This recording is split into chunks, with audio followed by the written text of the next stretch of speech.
अवैध तरीके से हुई हस्तांतरण को वापस पाने के लिए कौन से कदम अपनाए जा सकते हैं, इस पर विस्तार में बात करेंगे। इस प्रक्रिया के अंतर्गत प्रमुख रूप से शिकायत दर्ज करना, जमीन के रिकॉर्ड का सत्यापन, सिविल कोर्ट में दावा दर्ज करना, तहसील और जिला प्रशासन की सहायता लेना एवं ग्राम पंचायत की भूमिका को प्रभावी बनाना शामिल है। पहला, अवैध हस्तांतरण की रिपोर्ट। दूसरा, कानूनी कार्रवाई। तीसरा, अधिकार प्राप्त करना और भूमि का सत्यापन। चौथा, पंचायत एवं ग्राम सभा की भूमिका। पांचवा, पुनः पट्टा जमीन का संचालन। जोहार सभी को। CNT छोटा नागपुर टेंडेंसी एक्ट और SPT Santhal Pargana tendency act के तहत जमीन की अवैध रूप से हुई दखलदाहिनी, अवैध कब्जा या सादे पट्टे की जमीन की अवैध तरीके से हुई हस्तांतरण को वापस पाने के लिए कौन से कदम अपनाए जा सकते हैं, इस पर विस्तार में बात करेंगे। पहला, अवैध हस्तांतरण की रिपोर्ट। सबसे पहले संबंधित जिला कलेक्टर, DC या तहसीलदार को अवैध हस्तांतरण की लिखित शिकायत करनी होगी। इस मामले में प्रशासन को रिपोर्ट करनी होगी ताकि अवैध कब्जे का पता चल सके और कार्रवाई हो सके। दूसरा, कानूनी कार्रवाई।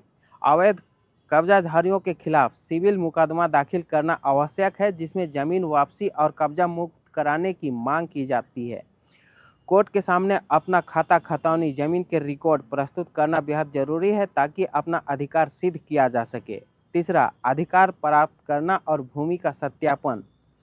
जमीन के रिकॉर्ड, म्यूटेशन, खसरा, खतौनी की जांच कराई जानी चाहिए और यदि अवैध बदलाव हुए हैं तो संबंधित विभाग से सुधार के लिए आवेदन देना पड़ता है। जमीन की वास्तविक मालिकाना हक के आधार पर पट्टा या रिकॉर्ड को पुनः ठीक करवाना होगा। चौथा, पंचायत एवं ग्राम सभा की भूमिका।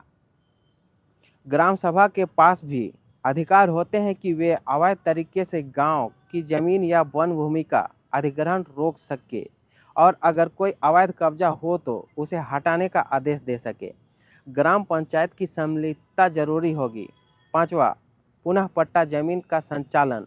यदि पट्टा अवैध तरीके से हस्तांतरित हुआ है या किसी धोखाधड़ी के तहत हुआ है तो पट्टा रद्द करने के लिए तत्काल अधिकारी कलेक्टर या जिला प्रशासन को आवेदन देना चाहिए।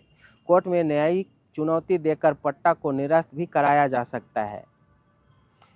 इस प्रक्रिया के अंतर्गत प्रमुख रूप से शिकायत दर्ज करना, जमीन के रिकॉर्ड का सत्यापन, सिविल कोर्ट में दावा दर्ज करना, तहसील और जिला प्रशासन की सहायता लेना एवं ग्राम पंचायत की भूमिका को प्रभावी बनाना शामिल है।